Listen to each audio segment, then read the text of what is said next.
اب بات یہ ہے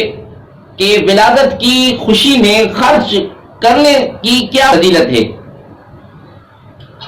ابو لہب مشہور کافر اور سید عالم صلی اللہ علیہ وآلہ وسلم کا رشتے میں چچا بھی تھا۔ جب رحمت للعالمین صلی اللہ علیہ وآلہ وسلم کی ولادت باسعادت ہوئی تو ابو لہب کی لونڈی صوبیہ نے آپ کریم صلی اللہ علیہ وآلہ وسلم کی ولادت باسعادت کی خوشخبری اپنے مالک ابو لہب کو سنائی تو ابو لہب نے حضور اقدس صلی اللہ علیہ وآلہ وسلم کی ولادت کی خوشی میں اپنی لونڈی کو آزاد کر دیا۔ جب ابو لہب مر گیا تو کسی نے خواب میں دیکھا اور حال دریافت کیا تو اس نے کہا کہ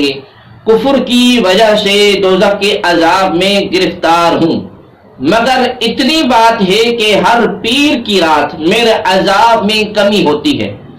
اور جس انگلی کے اشارے سے میں نے اپنی لونڈی کو آزاد کیا تھا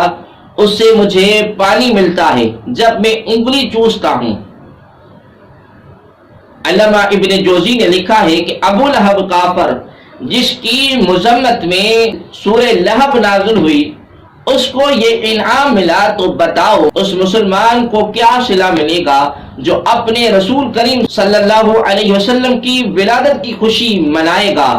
اس کی جزا خداوند کریم سے یہی ہوگی کہ اللہ تبارک و تعالی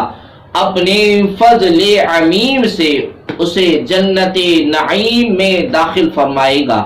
اللہ کریم کی دربارے میں دعا گو ہے کہ اس سے پہلے